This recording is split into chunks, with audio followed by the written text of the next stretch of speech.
पहले 14 लोगों के साथ साथ मनीष सिसोदिया, उसके बाद संजय सिंह और अब बारी अरविंद केजरीवाल की। ईमानदार पार्टी के बेईमान नेता एक एक करके सब जेल जाते जा रहे हैं शराब घोटाले में कट्टर बेईमानी के चलते। अब ये जो शराब घोटाला है इसमें सीबीआई के साथ साथ ईडी भी जांच कर रही है, यानी कट्टर बेईमानों पर शिकंजा दोनों तरफ से कसा जा रहा है। अब ये घोटाला है क्या और इसके पीछे का बिजनेस और नंबर्स क्या है, और क्या रियलिटी में ये बीजेपी यानी सेंट्रल गवर्नमेंट का एक टारगेटेड अप्रोच है या फिर इसमें कुछ वैलिड एलिगेशंस और वैलिड प्रूफ है जिसके बेसिस पर इन सभी को अरेस्ट किया जा रहा है। नमस्कार दोस्तों, मैं हूं शांतनु शर्मा और चलिए वीडियो की शुरुआत करते हैं और जानते हैं कट्टर ईमानदारी में छुपी बेईमानी के बारे में। सिसोदिया को सीबीआई ने शाम 7 बजे गिरफ्तार कर लिया। एक शरीफ आदमी है। भारतीय जनता पार्टी कह रही है कि अगला नंबर केजरीवाल का है। आम आदमी पार्टी और शराब घोटाला। तो 17 नवंबर 2021 को पूरी दिल्ली को शराबी बनाने के लिए आम आदमी पार्टी की तरफ से न्यू लिक्वर पॉलिसी इंप्लीमेंट की जाती है, जिसके कुछ यूनिक फीचर्स ऐसे थे कि सबसे पहले तो शराब पीने वालों की उम्र 24 से घटाकर 21 कर दी जाएगी और जाहिर सी बात है ऐसा करके शराब पीने वालों के नंबर अच्छे खासे बढ़ जाएंगे। दूसरी चीज थी लाइसेंस फीस, जहां पहले बस 6 से 8 लाख रुपए में लाइसेंस फीस मिल जाती थी, उन्होंने इसको रेज करके 6 से 7 करोड़ कर दिया। तीसरा पॉइंट था कि लाइसेंस लेने के लिए अब ओपन बिडिंग का सिस्टम होगा, जिसके कारण लाइसेंस लेने वाले बिडर्स के बीच कंपटीशन बढ़ेगा और लाइसेंस अपने बेस प्राइस से काफी ज्यादा हायर अमाउंट में जाएगा। चौथी चीज थी कि पूरी दिल्ली को इस लिक्वर पॉलिसी के अंदर 32 जोन्स में डिवाइड किया गया, जिसके कारण से शराब की दुकानें पूरी दिल्ली में इवनली डिस्ट्रीब्यूटेड रहें और ऐसा ना रहे कि किसी इलाके में 10 से 12 शॉप्स हो और किसी इलाके में बस 2-3। तो इस पॉलिसी में 32 जोन्स में हर एक जोन में 27 लिकर शॉप्स को खोलने का प्रस्ताव रखा गया ताकि शॉप्स का डिस्ट्रीब्यूशन पूरी तरह से इवन और इक्वल रहे। पांचवी चीज थी कि शराब की दुकानों में कस्टमर्स को अच्छी फैसिलिटीज देके उनके एक्सपीरियंस को बेहतर किया जाए और इसके लिए अच्छी लाइटनिंग्स होना,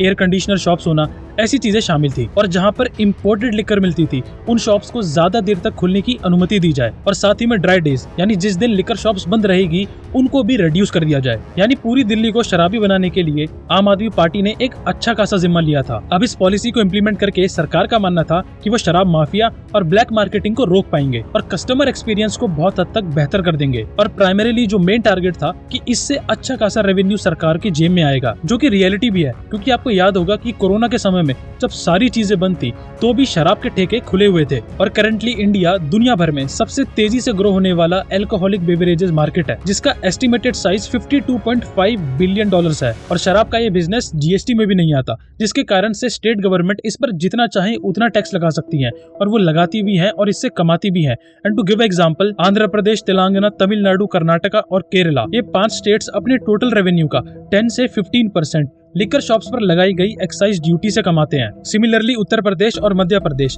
अपने टोटल रेवेन्यू का 20% लिकर शॉप के बिजनेस से जनरेट करते हैं। तो इससे ये तो पता चल गया कि लिकर बिजनेस स्टेट गवर्नमेंट के लिए कितना ज्यादा इंपॉर्टेंट है। अब इस बिजनेस में इस पॉलिसी से पहले अगर आप देखें तो ज्यादातर लिकर बिजनेस का काम गवर्नमेंट इंस्टीट्यूट करते थे और 864 शॉप्स में से 475 शॉप्स गवर्नमेंट ओन्ड थी और बाकी 389 शॉप्स प्राइवेट थी। लेकिन न्यू पॉलिसी के बाद प्राइवेट प्लेयर्स को इसमें पूरी तरह से इंट्रोड्यूस किया गया, क्योंकि आखिर सरकार का काम शराब बेचना तो है नहीं, तो ये था पूरा का पूरा बिजनेस मॉडल। लेकिन अगर ये पॉलिसी इतनी ज्यादा रेवोल्यूशनरी और चमत्कारी थी तो आज एक एक करके इस पॉलिसी को इम्प्लीमेंट करने वाली पार्टी के लीडर्स जेल क्यों जाते जा रहे हैं। तो इसकी शुरुआत होती है जुलाई 2022 में, जब दिल्ली के चीफ सेक्रेटरी नरेश कुमार ने लेफ्टिनेंट गवर्नर विनय कुमार सक्सेना को एक रिपोर्ट सबमिट की, जिसमें मेंशन था कि एक्साइज मिनिस्टर मनीष सिसोदिया ने मनमाने और एक तरफा डिसीजंस लिए हैं, जिसके कारण राजकोष को 580 करोड़ से भी ज्यादा का नुकसान हुआ है। इसमें यह भी मेंशन था कि कुछ प्राइवेट लिकर वेंडर्स जिनको कोविड-19 में नुकसान हुआ था, उनकी लाइसेंस फीस को बिना किसी से पूछे मनीष सिसोदिया ने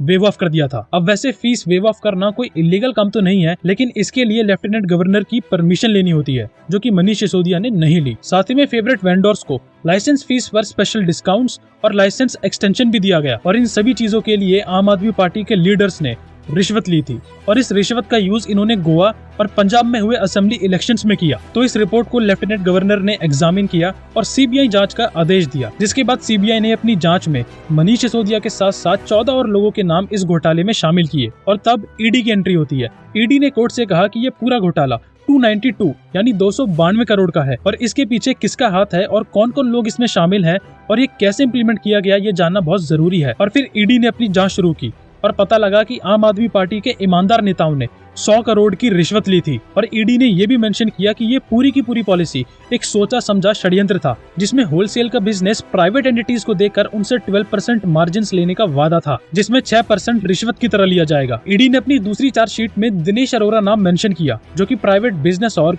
आम आदमी पार्टी के बीच में मिडिलमैन की तरह काम कर रहे थे। और रिपोर्टेडली दिनेश अरोरा की सबसे पहली मीटिंग जो कि मनीष सिसोदिया के साथ हुई थी, वो संजय सिंह के थ्रू ही हुई, वो भी किसी रेस्टोरेंट में। और ईडी ने यह भी बताया कि अरोरा ने ये खुद एक्सेप्ट किया है कि उसने कई रेस्टोरेंट ओनर से बात करके 82 लाख की फंडिंग जनरेट की थी, जो कि इलेक्शंस में उड़ाया गया, किसके द्वारा?